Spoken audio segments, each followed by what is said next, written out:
Assalamualaikum warahmatullahi wabarakatuh. Kembali lagi bersama dengan Umi Kay dalam pembelajaran Bahasa Indonesia. Sudah siap belajar hari ini?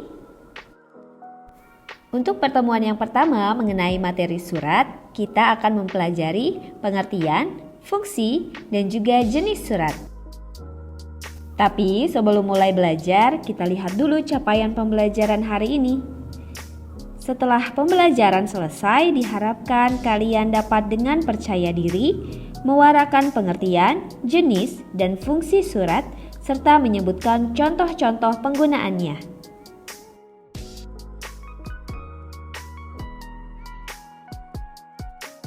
Pertama-tama, kita akan membahas apa itu teks surat. Teks surat adalah salah satu alat komunikasi tertulis. Surat juga dapat diartikan sebagai sarana untuk menyampaikan ide atau gagasan yang dituliskan. Nah, sebelum kita lanjutkan, kita simak dulu yuk kutipan mengenai menulis dari Pramudia Anantatur berikut. Semoga kamu terinspirasi.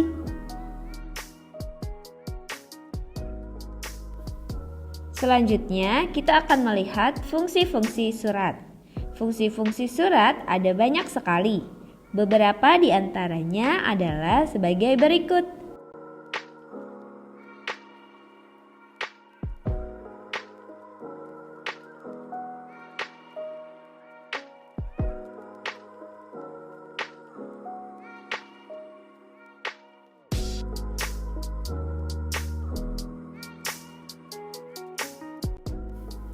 Kalau kalian sudah memahami fungsi-fungsi surat, maka selanjutnya kita akan melihat tujuan penulisan surat. Mengapa sih sebuah surat itu ditulis? Beberapa tujuan penulisan surat yang mungkin ditulis adalah permohonan atau permintaan, surat perintah, keputusan, pemberitahuan, peringatan, panggilan, perjanjian, atau bahkan perdagangan. Nah, setelah mengetahui tujuan penulisan surat, sekarang kita akan melihat jenis-jenis surat dilihat dari keperluannya. Yang pertama ada surat dinas, kemudian ada surat pribadi, dan yang terakhir adalah surat niaga atau surat perdagangan.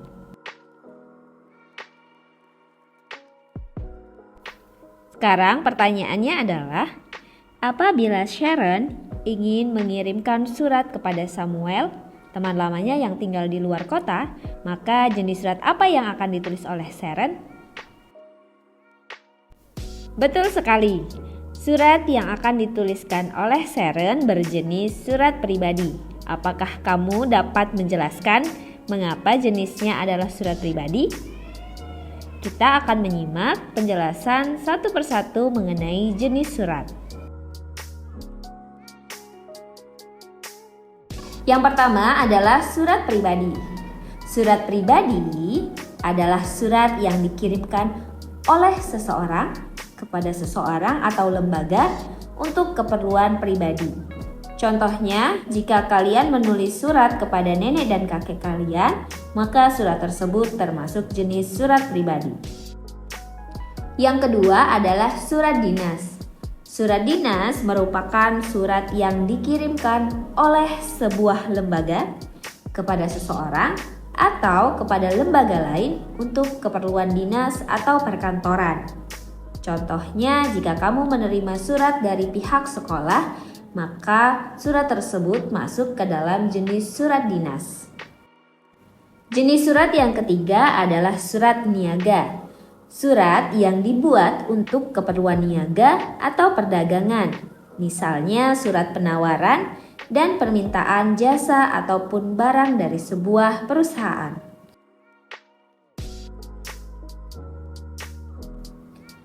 Untuk memudahkan kamu memahami jenis surat, kita lihat yuk ilustrasi-ilustrasi yang sudah Umi siapkan berikut ini.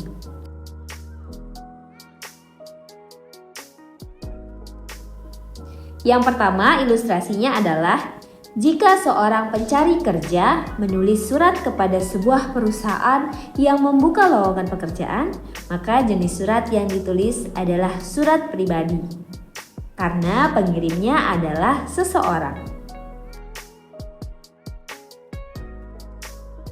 Ilustrasi selanjutnya, jika sebuah perusahaan yang sedang membuka lowongan pekerjaan akan mengirimkan surat panggilan kepada pelamar yang lulus seleksi, maka jenis surat yang ditulis adalah surat dinas.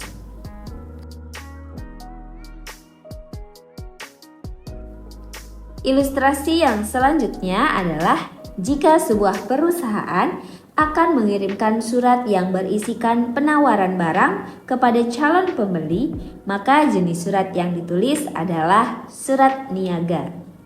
Bagaimana? Mudah bukan untuk memahami jenis-jenis surat berdasarkan siapa yang mengirimkan dan siapa pula yang menerima surat tersebut? Jika ada pertanyaan, silakan tulis di kolom komentar ya. Terima kasih sudah belajar bersama dengan Umi K hari ini. Semoga semuanya dalam keadaan sehat dan tetap semangat. Jika kamu rasa video ini bermanfaat, silakan bagikan ke teman-teman.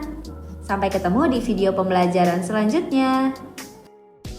Wassalamualaikum warahmatullahi wabarakatuh.